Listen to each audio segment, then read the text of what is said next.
आरोप केलाय की मला भाजपच्या अनेक ऑफर आल्या आणि मी त्या नाकारल्यानंतर माझ्या आईवडिलांना धमक्या आल्या, तुम्हाला आम्ही बघून घेऊ, अशा प्रकारच्या धमक्या वगैरे आलेल्या आहेत असं म्हणतात. मला असं वाटतं धादांत खोटं बोलणं, राजकारणाची धादांत खोटं बोलण्याची सवय त्या दिपकेंना इतक्या लवकर लागेल असं वाटलं नव्हतं.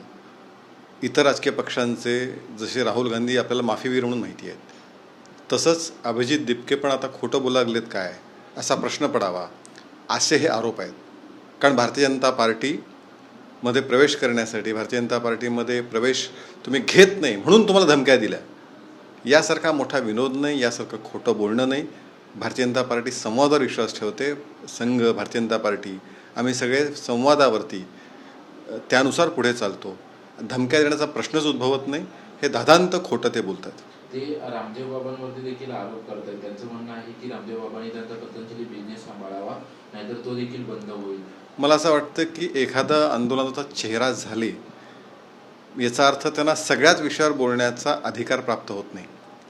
ते स्वतःला कदाचित सगळ्या विषयातले एक्सपर्ट समजू शकतात, पण रामदेव बाबा गेले अनेक वर्ष, जेवढी वर्ष कदाचित अभिजित दिपकेची असतील तेवढी वर्ष ते योगा आणि अन्य विषयात समाजकारणामध्ये रामदेव बाबा काम करत आहेत. त्यामुळे अभिजित दिपकेनं एक आंदोलन त्यांनी केलं तर ते चेहरा झाले, याचा अर्थ त्यांना प्रत्येक विषयामध्ये ते एक्सपर्ट झालेत असा त्याचा अर्थ होत नाही. मला असं वाटतं की त्यांनी जी परीक्षेच्या विषयाच्या मागण्या होत्या त्या मागण्यांबाबत भारतीय जनता पार्टीच्या सरकारने, केंद्रातल्या सरकारने गंभीरतेने विषय घेतला. काल विधेयक पण पारित केलं. त्यामुळे त्याच्याबद्दल त्यांनी खरं भारतीय जनता पार्टीचं अभिनंदन करायला पाहिजे होतं, पण ते करण्याचं मन मोठेपण त्यांनी दाखवलं नाही. कोतेवृत्ती त्यांची दिसून आली. भाषणात गर्जना आणि न्यायालयात लोटांगण, माफीवीर किंग राहुल गांधी, अशा प्रकारचं तुम्ही नक्की ट्विट केलं आहे. नक्की तुमचं एकंदरीत म्हणणं काय आहे? कारण की राहुल गांधींचं जे आपण गेल्या अनेक दिवसाला वर्तन बघितलं, राहुल गांधी मोठमोठ्या बडेच्या गप्पा मारतात.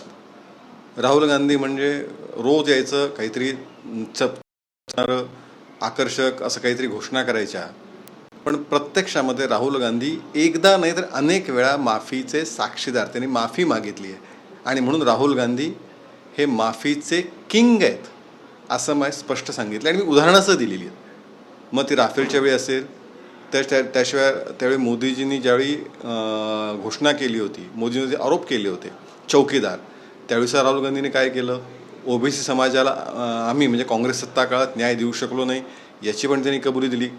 असं वारंवार कबुली किंवा माफी राहुल गांधींनी न्यायालयात दिली आहे. त्यामुळे भाषणं ते राणा भीमदेवी थाटात करतात, जी मराठीत आपली म्हण आहे, पण प्रत्यक्षामध्ये वेळ पडली की ते खोटं असतं, त्यांना न्यायालयात माफी मागावी लागते. हेच वारंवार सिद्ध होत आहे. आणि म्हणून राजकीय नेता हा खरं आदर्शवादी असला पाहिजे. त्याच्याऐवजी भाषणं एक करायची आणि माफी लगेच मागायची, ही राहुल गांधींची खरी ओळख आहे.